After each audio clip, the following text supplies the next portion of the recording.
Neville and Bert. One morning, Neville was puffing down the line up the Action Canyon. The Fat Controller had assigned him to work with an engine at the quarry. He was excited. Just then, he went down the Action Canyon, through Shen Valley, and he made it to the harbour where Rex, Bert, and Mike were waiting for him. "Hello," said Bert. "You must be Neville. I'm Bert, and these are my friends Rex and Mike." We're very pleased to meet you, Neville," said Rex and Mike. "I'm happy to meet you guys," said Neville. "It's a pleasure meeting you all." At last the Fat Controller arrived. "Neville, the quarry manager would like you to deliver some trucks," he said. "And Bert, as an award, you will help Neville take some trucks from the quarry to Brendam docks at tea time," he said. "Yes, sir," the two engines both said, and they puffed away. Soon the two engines were hurrying along their way. It took them a few minutes to get to the quarry, and still they were taking on a long journey. The two engines were exhausted and felt like they could have a rest and some coal and water to make themselves feel better and keep going on the journey. "This is tiring," said Neville. "Yeah," said Bert.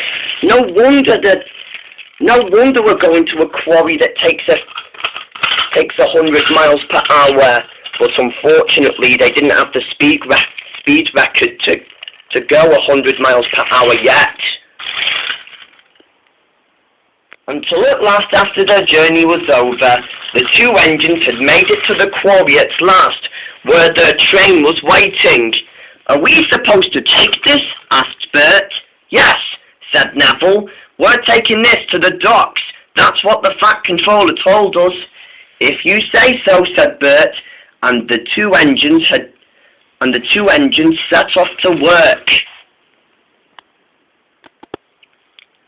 Soon the train was online. Neville was coupled to the front of the train, and Bert was at the back.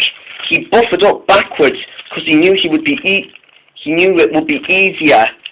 "Are you ready?" said Bert. "Peep, peep," whistled Neville. "I am ready. Let's go." And the two were ready.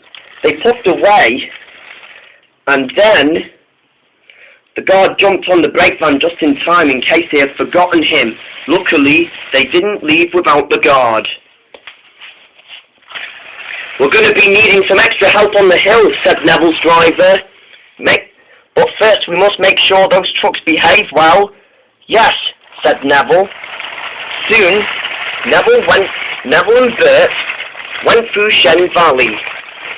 Bert, with all his might, pushed and pushed, and at last, Neville was reaching the top of the hill. He groaned. I can make it! He groaned. Unfortunately, he pulled so hard that there was a clanging noise. The coupling between Bert's tender and the brake van came loose. Bert was abandoned, and the trucks began to play their tricks on Neville. On, they cried. "Oh no, Neville!" cried Bert, but he couldn't move a wheel inch. Poor Neville began to race down the hill and through the bridge. "Oh no! Help!" cried Neville, but no one was there to help him. Neville began to race down the track, and he went on and on. "Oh no!" cried Neville. He tried to plough his brakes, but it was no good. He raced through Wellsworth Station and through the shed. "Neville needs help," said Thomas, but there was nothing he and the other engines could do. Neville was so scared that he couldn't figure out where to stop. Suddenly, he went through a bend. Fizzling fireboxes, how can I stop? Then he raced through a bend and crashed up and came derailed.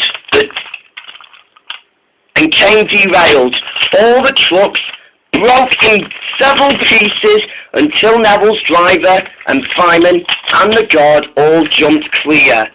The train was a mess, and Neville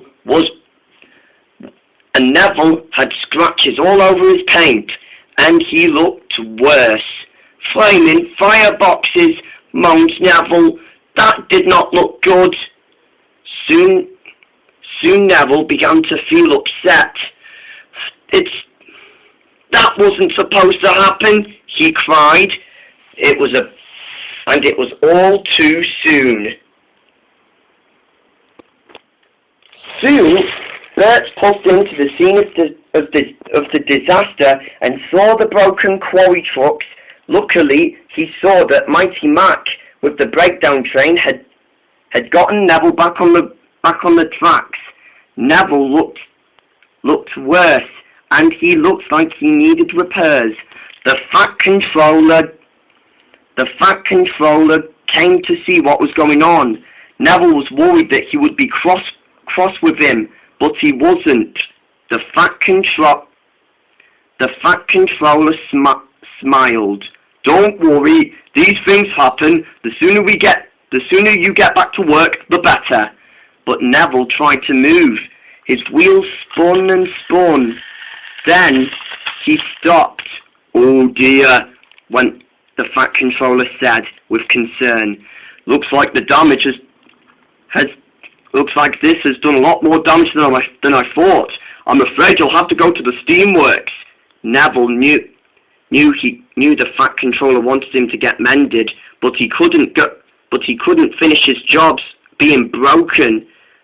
So after that, Bert still had to do Neville's jobs as well as his own. The next few days later, after Neville was sent to the works to be mended, Bert was the only engine who had to work on Neville's line and do his jobs. The next day, Bert was still unhappy now that Neville was still away to be mended. He puffed into the big station at the harbour where the Fat Controller was speaking to Rex and Mike. Then Bert interrupted. Sir, he asked, I have an idea. And what is it? He asked. Since Neville is away to be fixed, can't Rex and Mike help me with Neville's jobs? Then the Fat Controller had an idea. Would you two like that? Certainly, sir, the two engines said. We would like to help, and Bert just beamed. Arrangements took time, and then it wasn't too long until the three All-Style Railway engines all did their jobs as well as Neville. And thanks to their help, work on the main line had been done so quick.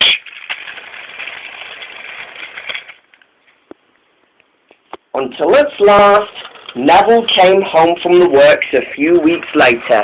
When he arrived back at the main line, he could not believe all the hard work that the three All-Style Railway engines had finished while he was away.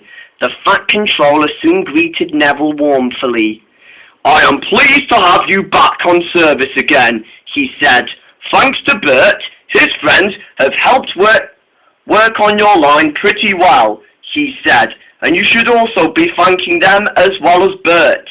Neville smiled, and indeed he did thank both Rex, Bert and Mike for finishing his jobs. And then Bert said, I couldn't have done it without the three of you, he said. With that, he thanked Rex and Mike, and he also thanked his new friend Neville.